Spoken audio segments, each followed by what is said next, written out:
Hello दोस्तों, quick selection पर आपका स्वागत है। आज हम अंतर्राष्ट्रीय रेखाओं के बारे में पढ़ेंगे। यह इससे हर एग्जाम में क्वेश्चंस आते हैं और आते रहेंगे। ठीक है, तो चलिए शुरुआत करते हैं। सबसे पहले हम डूरंड रेखा के बारे में पढ़ेंगे। यह अफगानिस्तान और पाकिस्तान के बीच है। इसकी जो लंबाई है 2640 किलोमीटर है। इसी रेखा को क्या कहते हैं? डूरंड रेखा कहते हैं। यह सन 893 में ब्रिटिश इंडिया और अफगान प्रतिनिधियों के बीच हुई एक सहमति से बनी। इस रेखा का नाम ब्रिटिश इंडिया के तत्कालीन विदेश मंत्री सर मॉर्टिमर डूरंड के नाम पर रखा गया था। इसके बाद पढ़ेंगे 38वीं समांतर रेखा। ठीक है, 38वीं समांतर रेखा, यह उत्तर कोरिया और दक्षिण कोरिया के बीच स्थित है। इसके बाद नेक्स्ट पढ़ेंगे मैकमोहन रेखा। कौन सी? मैकमोहन रेखा। इसका निर्धारण British Indian army lieutenant कॉलोनल sir Arthur Henry McMahon ने किया था। ये रेखा भारत को चीन से अलग करती है। इस रेखा को 1914 में शिमला सम्मेलन में चीन, तिब्बत और भारत के बीच स्थापित किया गया था। ठीक है, इसके बाद नेक्स्ट पढ़ेंगे रेड फ्लैग रेखा। यह रेखा भारत और पाकिस्तान की मध्य सीमाओं का निर्धारण करती है। यह सीमा जो 3310 किलोमीटर लंबी है। यह 15 अगस्त 1947 को सर रेडक्लिफ ने इस सीमा का निर्धारण किया था, इसलिए इसे रेड फ्लैग रेखा कहते हैं। इस मैप के माध्यम से समझेंगे हम लोग कि किस प्रकार इनको दर्शाया गया है, तो इन्हें मैप के माध्यम से समझते हैं। ठीक है, तो आप देख सकते हैं यहाँ पर इस मैप में कि क्या दर्शाया गया है, कौन सी किसके बीच है, तो हम आपको बताते हैं।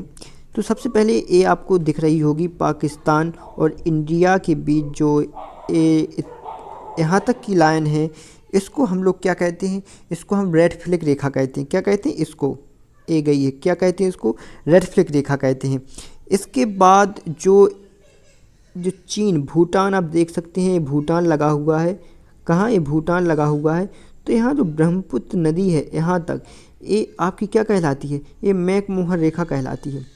इस पर अभी भी विवाद चल रहा है। ओके, तो यहाँ जो इसके जो रेड फ्लैग रेखा है, इसके जो पश्चिम में वो भूटान पड़ता है, इसका पूर्व में जो ब्रह्मपुत्र नदी का जो लास्ट बिंदु है वो पड़ता है। ओके, तो यहाँ पर ये दर्शाए, तो एक क्या है? मैकमोहन रेखा है। इसके बाद आप देख सकते हैं कि जो डूरंड रेखा है, ये आपका अफगानिस्तान और जो पाकिस्तान ये रेखा है, जो ये क्या है? ये डूरंड रेखा है। ओके, क्या है? डूरंड रेखा है। इसी प्रकार आप सबसे पूर्व में देख सकते हैं जो उत्तर कोरिया, दक्षिण कोरिया आपको दिख रहा होगा। तो यहाँ पर जो रेखा है, यहाँ पर आप देख सकते हैं जो छोटी सी रेखा है, ये क्या है?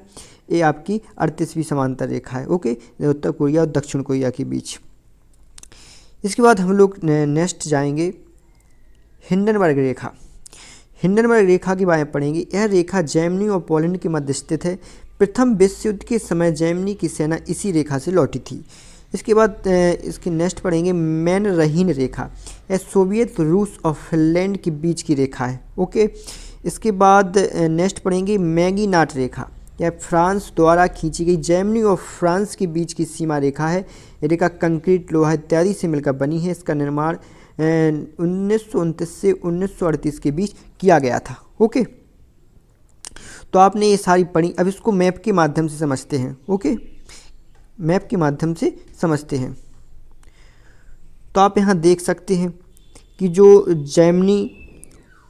जर्मनी और पोलैंड के बीच जो रेखा है, ये वाली रेखा, इसको क्या कहते हैं?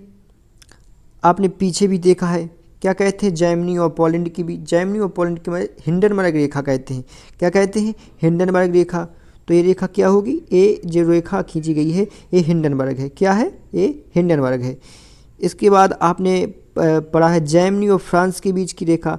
तो ये जर्मनी और फ्रांस के बीच जो रेखा खींची गई है, यहाँ पर आप अपने घर पर बड़ा मैप ला सकते हैं, उसके माध्यम से और अच्छे से देख सकते हैं। तो ये जो दिखाया गया है जर्मनी और फ्रांस के मध्य जो रेखा दिखाई गई है आपको, ये दिखाई गई है आपको। ओके, जर्मनी और फ्रांस के मध्य जो रेखा दिखाई गई है उसे क्या कहते हैं? उसे मैंने बताया आपको। जर्मनी और फ्रांस के मध्य जो रेखा खींची गई है उसे क्या कहते हैं? मैगीनाट रेखा कहते हैं। क्या कहते हैं? मैगीनाट रेखा कहते हैं। ओके, इसके बाद आपकी बची है मैनरहीन रेखा। क्या? मैनरहीन रेखा। वह सोवियत, रूस और फिनलैंड के बीच खींची गई है। कहाँ पर खींची गई है? सोवियत, रूस और फिनलैंड के बीच। तो देखिए, ये सोवियत रूस है, ये रूस पड़ जाता है, ये फिनलैंड है। तो यहाँ पर जो रेखा खींची गई है, तो ये रेखा हो गई है, मेन रही रेखा हो गई है फिनलैंड और रूस के बीच। ओके, इसके बाद नेक्स्ट देखेंगे, नेक्स्ट है 49वीं समांतर रेखा। यह उत्तरी अमेरिका और कनाडा के बीच स्थित है। कहाँ पर? उत्तरी अमेरिका और कनाडा के बीच स्थित है। इसके बाद नेक्स्ट देखेंगे 141 डिग्री पश्चिमी देशांतर रेखा। यह अलास्का और कनाडा के बीच स्थित है।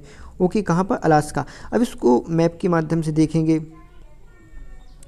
तो आप देख सकते हैं जी, अलास्का है, जो कनाडा है, जो रेखा दिख रही है आपको यहाँ पर, आप अच्छे से देख सकते हैं यहाँ पर, तो एक क्या है 141 डिग्री रेखा है। ओके, इसके बाद जो आपको संयुक्त राज्य अमेरिका और कनाडा के बीच रेखा दिख रही होगी।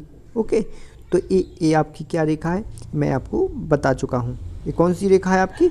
ये है 49वीं समांतर रेखा। ओके, कौन सी है? 49वीं समांतर रेखा है। ओके, तो आप देख सकते हैं सारी अंतर्राष्ट्रीय सीमाएं आज कवर हुई हैं।